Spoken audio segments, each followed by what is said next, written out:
ഞാൻ പുതിയ YouTube channel തുടങ്ങി, സപ്പോർട്ട് ചെയ്യണം. എന്ത് വീഡിയോ ആണ് ചാനലിൽ ഇടുന്നത്? ഈ കാട്ടിലേക്ക് പോയിട്ടേ വന്യമൃഗങ്ങളായിട്ട് വ്ലോഗ് ചെയ്യാം. അപ്പൊ ഈ വീഡിയോ യൂട്യൂബിൽ എങ്ങനെ ഇടും? അത് ഞാനിടും. പുലി എങ്ങാനും പിടിച്ച് നിന്നെ തിന്നാ നീ എങ്ങനെ ഇടും?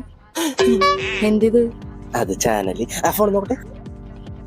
ഇതാണ് എന്റെ ചാനല്. അപ്പൊ ഇതിനകത്ത് വീഡിയോ കാണോട്ടെ. പോട്ടെപ്പാ, അടുത്ത വീട്ടിലേക്ക് ഇത് പറയണം. അവന്റെ ഒരു ചാനല് എല്ലാം പോട്ടെ, ഇവനെങ്ങാനും വീഡിയോ ചെയ്ത് രക്ഷപ്പെട്ടു കഴിഞ്ഞാൽ എനിക്ക് മനസ്സമാധാനത്തിന് ജീവിക്കാൻ പറ്റില്ല. ഒരാള് നന്നാവണ പിടിക്കൂല. അവനാ രമണിന്റെ വീട്ടിലോട്ടാണല്ലോ പോണത്.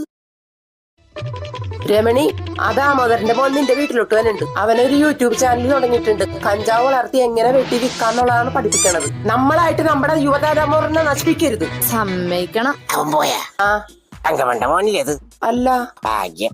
എന്താണ്? ഞാൻ തങ്കമണിക്ക് ഒരു ലവ് ലെറ്റർ കൊടുത്തിട്ടുണ്ടായിരുന്നു. അപ്പൊ മോന്റെ അടുത്ത് പറഞ്ഞ് ഞാൻ ഇടിക്കാൻ മഞ്ഞണെന്ന് വിചാരിച്ചു. എന്നേ പോട്ടെ. ഈ കൊതുകിന്റെ ക്രിമിയടി തീർന്നില്ലേ? ഇതിനെ വല്ല ബ്ലോഗ് ചെയ്യാനായിട്ട് കാട്ടിലോട്ടും വിടണം. അതോടെ തീർന്നു കിട്ടും. അല്ലെങ്കിൽ വേണ്ട, വല്ല പുലിക്കും പ്രേമലേഖനം കൊടുത്താല.